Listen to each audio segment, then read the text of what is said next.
Selamat siang Ibu Katrin dan teman-teman.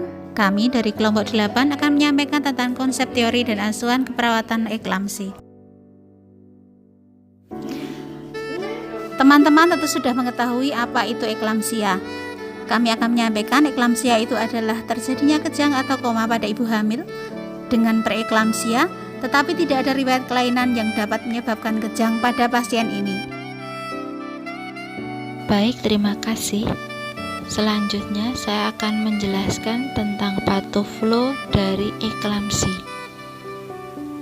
Faktor resiko dari eklamsi adalah primigravida atau multigravida, riwayat preeklamsi pada kehamilan sebelumnya, ibu hamil yang berusia kurang dari 20 tahun atau lebih dari 30 tahun. Mempunyai riwayat kesehatan sebelumnya seperti penyakit jantung, penyakit ginjal, ataupun hipertensi. Juga /pada penderita obesitas. Terjadi peningkatan tekanan darah lebih dari sama dengan 140/90 mm/Hg. Pada usia kehamilan kurang dari 20 minggu, ini bisa terjadi hipertensi kronik. Pada usia kehamilan lebih dari 20 minggu, bisa terjadi preeklamsi sampai dengan eklamsi. Pada preeklamsi maupun eklamsi, terjadi vasospasme pada pembuluh darah, menyebabkan penurunan pengisian volume plasma, penurunan sel darah merah dan oksigen, merangsang medula oblongata, sistem saraf simpatis meningkat. Ini menyebabkan gangguan pada sistem tubuh. Yang pertama, pada sistem kardiovaskuler.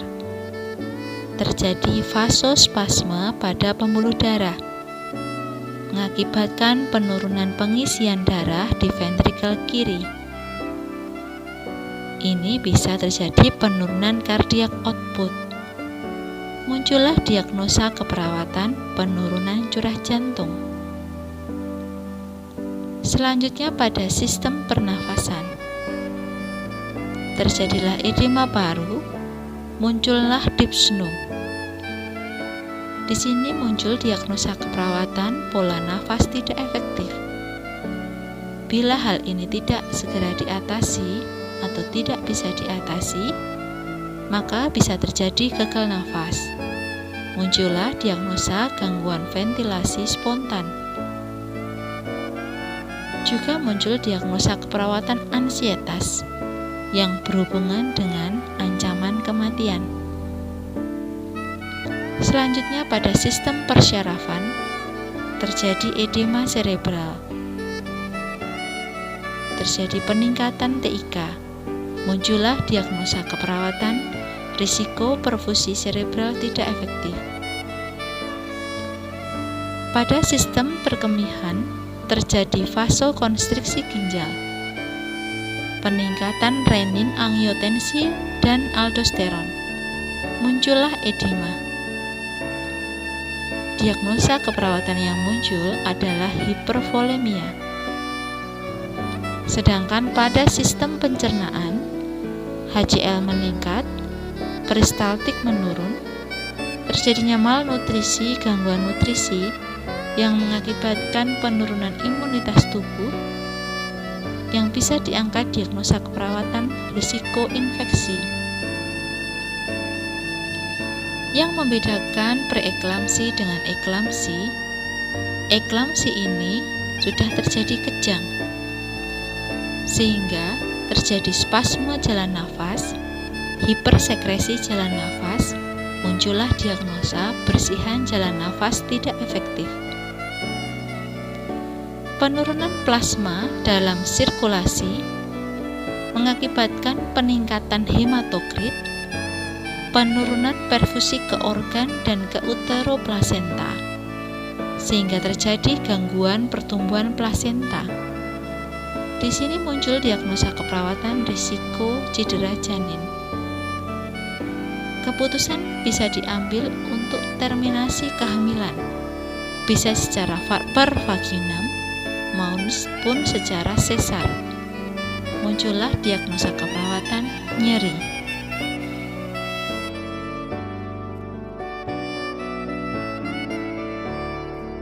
Penata laksanaan farmakologi pada pasien dengan eklamsi yaitu memberikan magnesium sulfat 6 gram diboluskan selama 15-30 menit dan dilanjutkan maintenance 2 gram tiap jam. Terus yang kedua, memberikan antikonvulsan diazepam jika eklamsi masih terjadi. Terus yang ketiga, itu bisa diberikan obat antihipertensi. Obat pilihan yang digunakan itu biasanya nifedipin yang diberikan 5-10 mg per oral yang dapat diulang sampai 8 kali dalam 24 jam. Selanjutnya adalah penata laksanaan diet pada eklamsi, yaitu sebagai berikut. Tujuan dari pengaturan diet pada pasien eklamsi adalah untuk mencapai dan mempertahankan status gizi normal, tekanan darah normal, mencegah dan mengurangi retensi garam dan air, menjaga keseimbangan nitrogen, serta menjaga pertambahan berat badan tidak melebihi normal. Syarat dari pemberian diet eklamsi adalah yang pertama, penambahan energi tidak boleh melebihi 300 kilokalori dari sebelum hamil. Lalu yang kedua, garam diberikan rendah sesuai dengan berat atau ringannya retensi garam. Yang ketiga, penambahan berat badan diusahakan di bawah 3 kilo per bulan atau lebih mudahnya di bawah 1 kilo per minggu. Lalu yang keempat, protein tinggi itu sekitar 1,5 sampai 2 kilo per berat badan. Lalu selanjutnya, lemak sedang berupa lemak tidak jenuh tunggal dan lemak tidak jenuh ganda. Lalu yang keenam, pasien diberikan vitamin cukup, itu salah satunya adalah vitamin C dan B6. Lalu diberikan mineral cukup, terutama kalsium dan kalium. Selanjutnya, bentuk makanan disesuaikan dengan kemampuan makan pada pasien. Semisal pasien tidak bisa makan makanan yang kasar, ya diberikan makan makanan yang halus seperti bubur. Lalu yang terakhir, diberikan cairan kurang lebih 2.500 ml atau 2,5 liter sehari. Pada saat oliguria, cairan dibatasi dan disesuaikan dengan cairan yang dibutuhkan oleh tubuh. Konsep asuhan keperawatan eklamsia. Asuhan keperawatan yang kita lakukan pada pasien eklamsia itu ada pengkajian, menentukan diagnosa keperawatan, dan juga menentukan rencana keperawatan. Untuk pengkajian yang kita lakukan ada 2 hal, yaitu pengkajian primer dan pengkajian sekunder. Untuk pengkajian primer itu ada terdiri dari yaitu RW, menentukan jalan nafas pasien, kemudian ada breathing dan ventilasi, dan kemudian sirkulasi dengan kontor perdarahan.